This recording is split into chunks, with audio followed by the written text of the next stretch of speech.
starring Dylan Sprouse and also Patrick Warburton, the Duel provides just as many laughs as it creates opportunities to discuss the modern state of masculinity. So to summarize the film, everything pretty much centers on Abby. She was dating Woody and she cheated on him with his best friend Colin, and because of that, Woody destroyed the last thing that Colin's father made for him before he died of cancer. Now the two men have decided to duel to the death and have dragged in their best friends Sam and Kevin into the situation, and even found a man named Christoph, well, Rudy found him, in order to orchestrate this duel.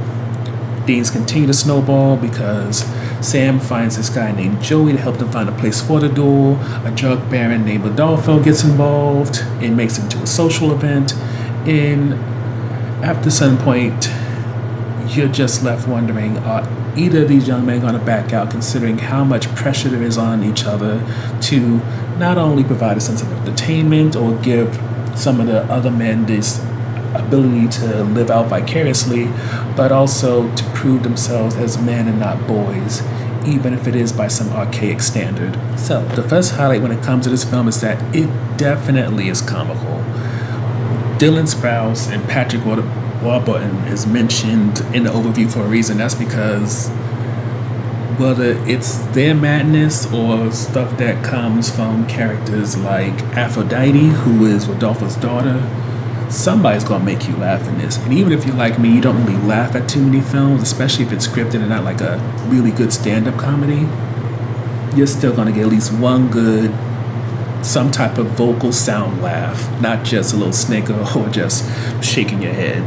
So the second highlight when it comes to the duel is that you can derive something deeper and meaning from it, and it's mainly because one of the strong themes of the duel is the concept of masculinity, in terms of how much is it performative, how has it evolved, and when it comes to those who long for when men are men, do they even live up to those ideals? Because, breaking it down a little bit, Woody's the one who strongly pushes a need to duel, despite multiple people just calling for him to just talk to Colin, maybe get Abby involved, and, hash things out. Kind of be like a modern man who has the emotional intelligence to just talk through something, rather than just see an insult as something that can only be solved with violence. But here's where things get complicated. Even in their small group of Sam, Woody, Kevin, and Colin, that's not enough to push things to be handled in a non-dramatic way. Because then you have Christoph, then you have Adolfo, then you have Aphrodite, and these people who are pushing their own sense of what being a man is, and you can see the difference between how someone in their inner circle can make you feel like a man, or how you can see yourself as a man compared to society at large. And with that, you see the kind of conflict that goes back and forth when it comes to this film. Will Rudy and also Colin take on their own definition of what manhood is, without necessarily having, because the film doesn't go into how their fathers were, but kind of show how they define it in modern age? Or are they going to stick to this archaic type, which, yes, could lead to one of them dying, but at the same time allows them some twisted sense of dignity and pride in the process? It's all far more complicated than you may think based off the way the trailer is, but I'm sure somebody who's a little bit more into talking about masculinity and its evolution in media and also society, they could find more than enough to really make a whole essay out of this. With that said, I do not understand what it was about Abby that was worth all this drama. With the way the friend group is made up, and how it breaks apart because of Abby, you would think that Abby was some type of Lupita Nyong'o, Zendaya, Halle Berry, the most beautiful woman, smartest, engaging, affectionate, etc. type woman out there. Somebody worth going to war over, but Abby doesn't give that. Abby, I'm not going to talk about how the actress looks because that's rude, but in terms of where she is in life, how she is psychologically, there's nothing there that makes it seem like she's worth ruining a friendship that's been almost a decade going.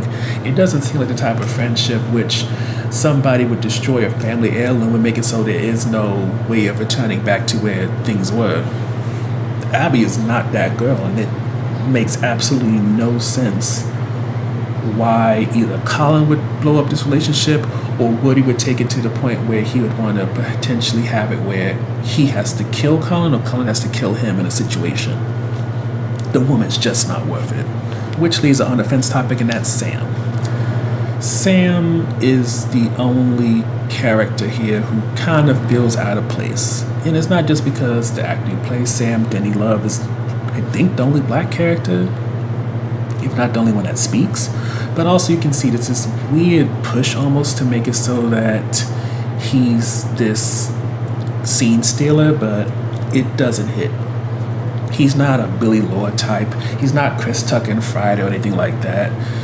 When it comes to Dylan Sprouse, Patrick Warburton, they don't really leave a lot of space for him to kind of like scene steal because they are very good with banter, very good with having one-liners, so he can't really do that. And then when it comes to Maria Gabrielle de Freire and Christian McGaffney, they too take away different means of really just standing out amongst this. So it makes it so, in terms of back and forth, wordplay, one-liners, Love isn't able to really like excel in that part. He's not the character who gets to be the one who really holds down their best friend.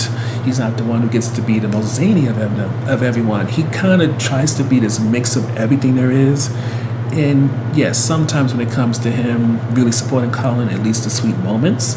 But when it comes to the comedy, it feels like he is a one-man army trying to face these gigantic warlords with these huge armies of experience behind them and filmographies, and he gets decimated.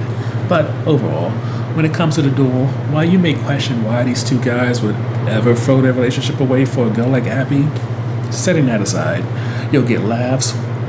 What could be considered a very interesting push for you to think about how masculinity has evolved, and overall, you'll have a decent time.